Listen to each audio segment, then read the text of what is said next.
Hello everyone, this is Erik, the Asian movie enthusiast, and this is my review of Breaking News, a Hong Kong action movie from 2004 that was directed by Johnnie To. When a live TV news crew broadcasts an embarrassing defeat of Hong Kong's police department by just 5 bank robbers, public opinion of the force plummets, and the department vows to capture the robbers at any cost.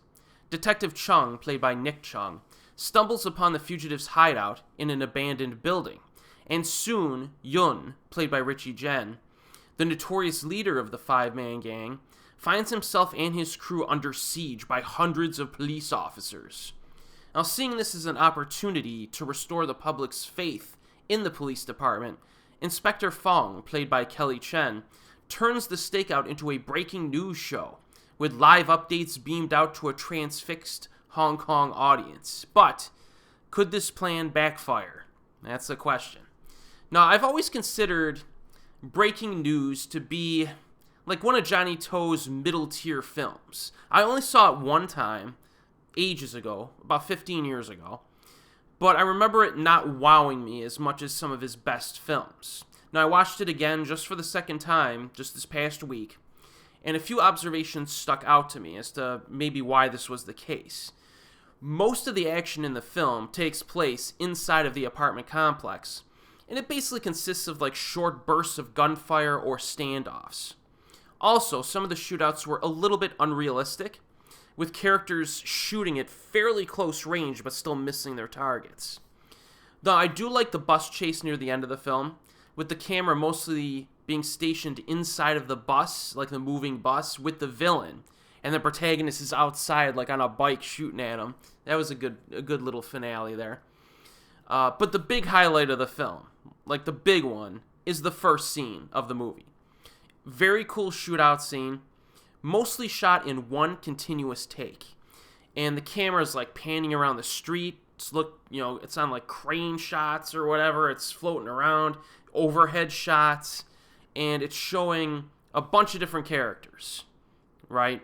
Participating in this shootout. And they're shooting and taking cover and moving around, so I could imagine it was a pretty difficult sequence to, I guess, plan.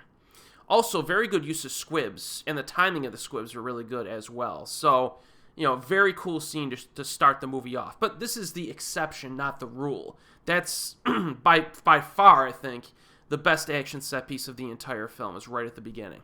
So, in general, I do think there's a lack of like really cool action set pieces or phenomenal slow motion shootouts that you typically get from a Johnnie To film, at least his more popular like action films.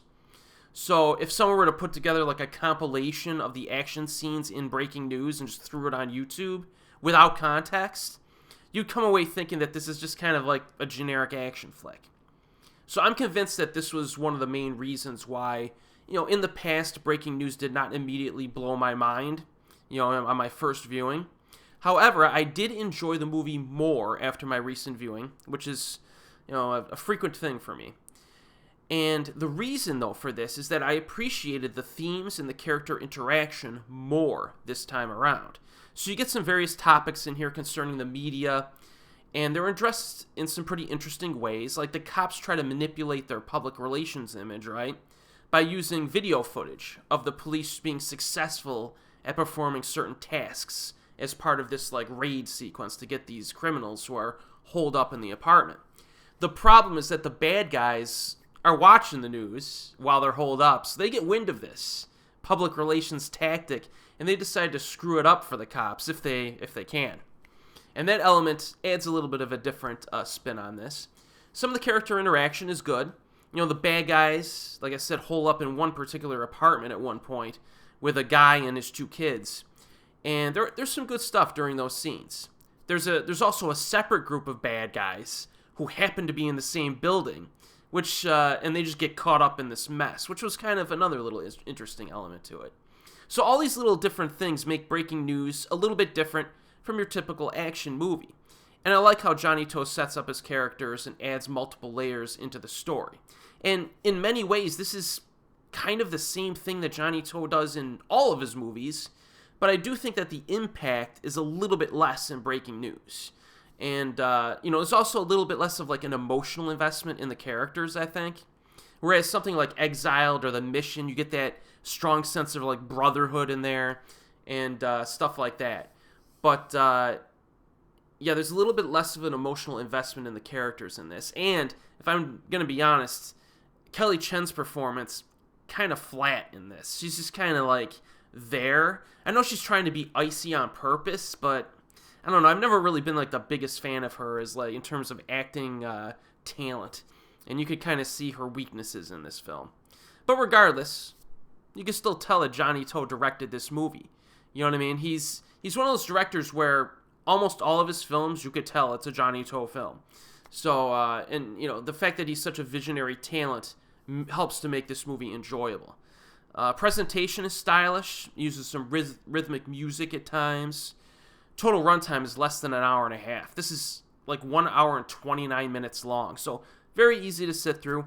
So if you're interested in this director, I say definitely check this one out. I know some people love it. I'm not as enamored with it as some other people are, but it's certainly a movie that I'm actually going to watch multiple times again in the future. So I do recommend it. And the Region 1 DVD is still very affordable. And as always, I will see you next time.